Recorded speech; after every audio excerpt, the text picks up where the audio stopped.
Senator Cotton. Thank you. Thank you, Mr. Hassett, for your testimony today. I want to discuss wage growth, both over the last 40 years, also going forward. I have a chart that my trusty sidekick here will post in a moment, but it relates to a piece from the Harvard Business Review last October.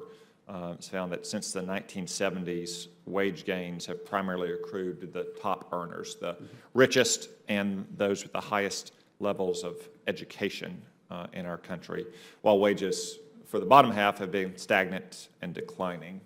So here's our trusty chart. You can see now that what I'm talking about. If you have an advanced degree over the last 40 years, your wages have gone up in real dollars by 36%, college degree 30%, only a high school diploma. It's basically been stagnant, it's declined by 2%, not great. Obviously less than a high school diploma.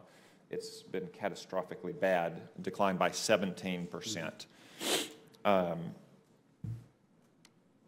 specifically want to discuss the influence of immigration on this. If the supply of labor exceeds the demand of labor, does that not put downward pressure on wages, especially for the kinds of wages for labor that we tend to import in the form of immigrants or non-immigrant guest workers? The economics of that is accurate, yes. Okay, so the law of supply and demand is not repealed magically in the labor market, as some people Correct.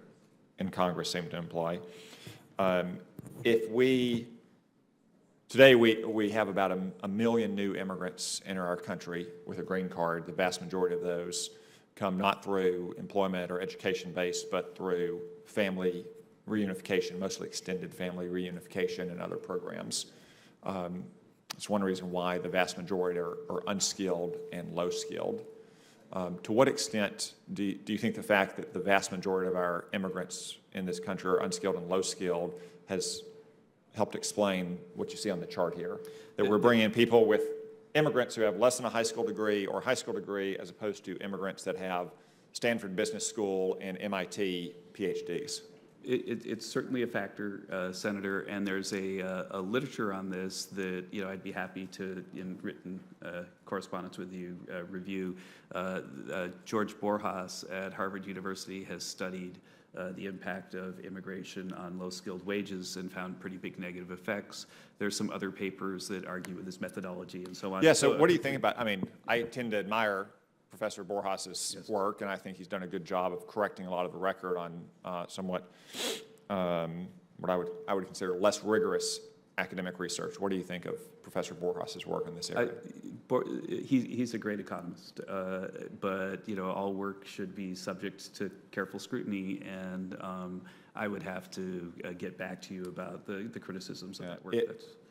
Let's say if we took those million immigrants per year, and rather than being unskilled and low-skilled workers, if we had a million immigrants a year who were, say, MIT PhDs or Stanford Business School graduates, would it relieve some of the pressure that Americans in this part of the income scale face? It would.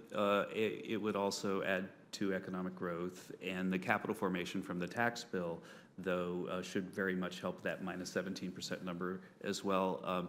Interestingly, in the first taxes and wages literature that leads to the $4,000 number, Parna Matter and I used blue-collar wages. So it's actually the blue-collar wages that respond to corporate taxes because they're the ones that are using the better machines. And I think that we're about to see an investment explosion in the U.S. that's going to also help very much with that number. Why is that? Because the capital is going to come back to the U.S., people are going to build plants here, and the people running the machines tend to be blue-collar workers that do not have college degrees. I agree with that belief. But a smarter and better immigration policy that's more focused on high-skilled workers with higher levels of educational attainment who are going to receive higher than average wages or bring higher to average investment capital in this country would also work in tandem with that tax policy, correct? They help get these men and women higher wages, which they get to keep more of now because of the tax bill. I know y'all talked a lot about the tax bill this morning. Yeah, that's correct, sir. And then finally, since we talked mostly about permanent immigration, green card holders, I want to talk briefly about non-immigrant visa holders, some of the controversial programs like the H-1B program or the H-2B program. Those have the same would have the same impact on wages for people who are in H2, say, let's take the H2B program. So, a lot of landscaping, a lot of resort work, a lot of, ski instructors, that kind of thing.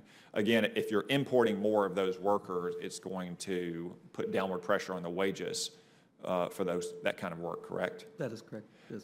In your opinion, how big is the regional or local effect on that? Obviously, ski instructors aren't running around Arkansas, they're in Colorado.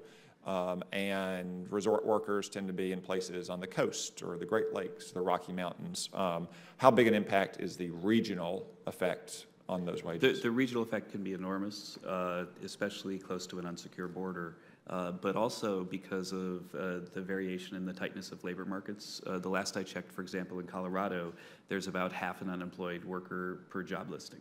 And so the number one problem for firms is finding workers. Yeah.